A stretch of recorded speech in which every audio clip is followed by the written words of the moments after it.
Hi friends, masala మజ్జిగ తయారు చేయబోతున్నాను. దీనికి గాను పుదీనా 1 కప్పు, కొత్తిమీర 1 కప్పు, అల్లము 1 పచ్చిమిరపకాయ, జీలకర్ర పొడి, పెరుగు వేసి మిక్సీ తిప్పాలి.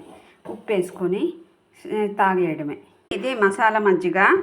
ఈ విధంగా కొత్తిమీర, పుదీనా, జీలకర్ర, పచ్చిమిరపకాయ, అల్లము, పెరుగు వేసి మిక్సీలో ఇలా చిలికితే వస్తుంది. ఇది హాయిగా 4 గంటల కూడా ఉంటుంది కదా. తాగితే ఎండాకాలం చాలా మంచిది. రుచి కూడా బాగుంది, చూశాను. అందరూ చేసుకోండి, చాలా బాగుంది.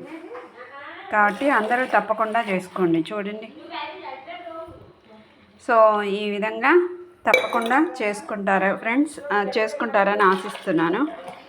ఇది మసాలా మజ్జిగ. మామూలుగా మనం ఏం చేస్తాం, ఉప్పు కొత్తిమీర నలిపేస్తాం. అలా కాకుండా ఇలా చేసుకుంటే జీర్ణశక్తి కూడా బాగా పెరుగుతుంది.